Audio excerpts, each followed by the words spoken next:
Bienvenue à cette revue des marchés boursiers Cachemire du lundi 11 mai 2026. Aujourd'hui, à la bourse, encore positif.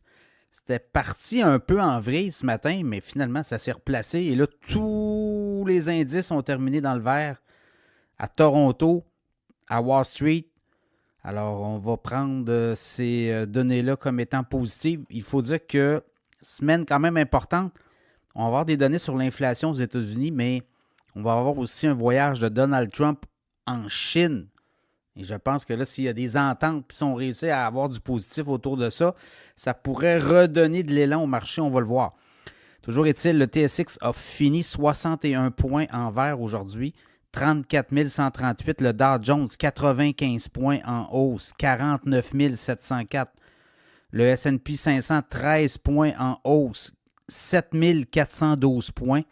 Nasdaq, 27 points en hausse, 26 274. Le pétrole monte de 2,65 98 et 7.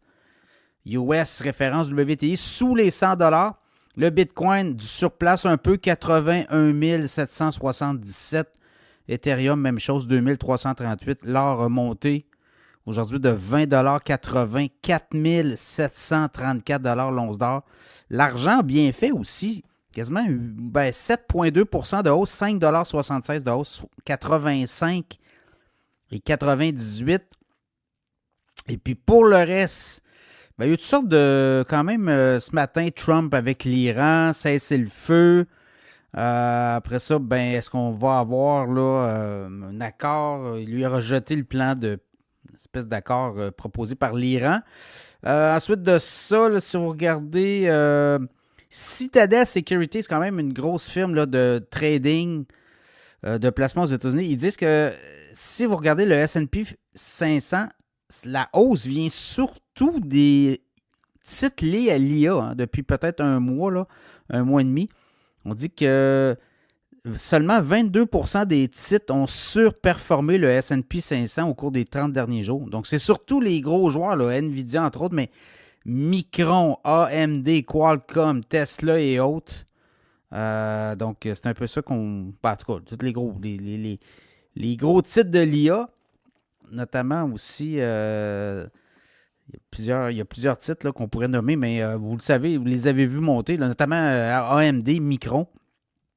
Toujours est-il, par là, je regarde Monday.com, 6% de hausse aujourd'hui, résultat supérieur aux attentes. Netflix s'est fait brasser, baisse de 2%. On annonce au Texas une enquête notamment sur l'utilisation des données des utilisateurs. Tyson Foods, baisse de 2%. Information du Wall Street Journal. On pourrait suspendre les droits de douane pour l'importation de bœuf afin de contenir les prix. Donc, c'est là aussi. Je pense qu'on sent l'été arriver. L'inflation. Trump parle aussi de suspendre les taxes sur l'essence aux États-Unis pour essayer de faire baisser le prix de l'essence. On arrive dans la saison, le driving season. Là, je regarde le prix du cuivre qui monte. Je vais monter aujourd'hui de 2%, 6,40 la livre.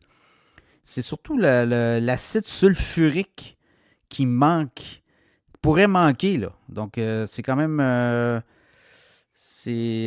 quand même assez important. Soufre et acide sulfurique, et ça ferait en sorte qu'on pourrait avoir de la capacité de raffinage, qu'on pourrait être dans le problème, notamment dans le soufre et l'acide sulfurique. Sinon, les titres qui ont le plus performé, là, je regarde aujourd'hui, à la Bourse de Toronto, Barrick Gold, Barrick Mining, 9% de hausse. MDA Space, 8,3%. Pan American Silver 5.3, Lundin Mining 4.3, UT 8, 3.7, Wheaton Precious Metal 3.6, Cameco 2.9, Cenovus 2.5. Puis là, je regarde à part ça, l'autre bord aux États-Unis, Apply Opt, c'est optoélectronique, 24% de hausse, Lumentum 16.5, Circle, des bons résultats. Circle, ce matin, on en a parlé dans le segment d'avant-marché. 15,8%. IONQ, d'ailleurs, fusion avec une autre entreprise là, dans l'optique photonique quantique, surtout le quantique.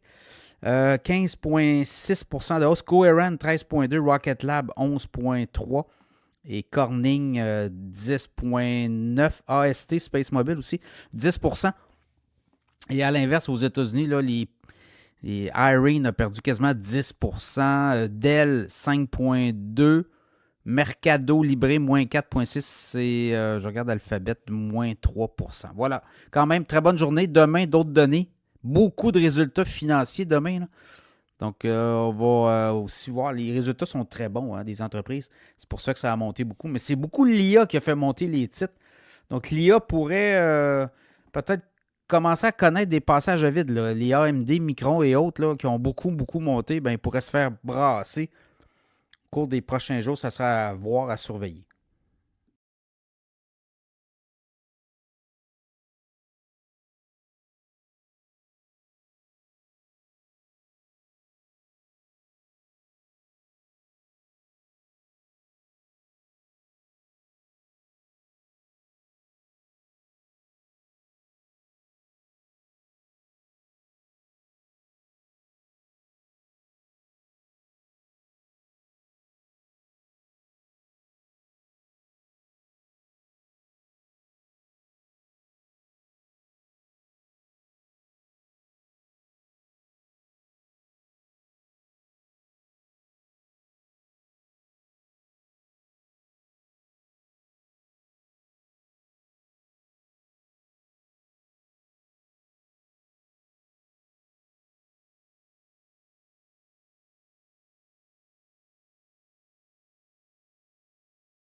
Autre point aussi, là, la Fed, hein. Faut pas regarder trop loin non plus, là. Le grand patron, le nouveau patron de la Fed, Kevin Warsh, va entrer en fonction cette semaine. Habituellement, il y a toujours un peu de brasse camarade là, quand un nouveau président de la Fed arrive. Fait que ça pourrait être ça aussi là, cette semaine. Là, on va voir comment les marchés vont réagir. Ça a monté beaucoup. On a eu l'IA, mais on va avoir encore de l'IA. Mais la Fed aussi, lui, il ne peut pas non plus baisser les taux rapidement comme Trump voudrait, là.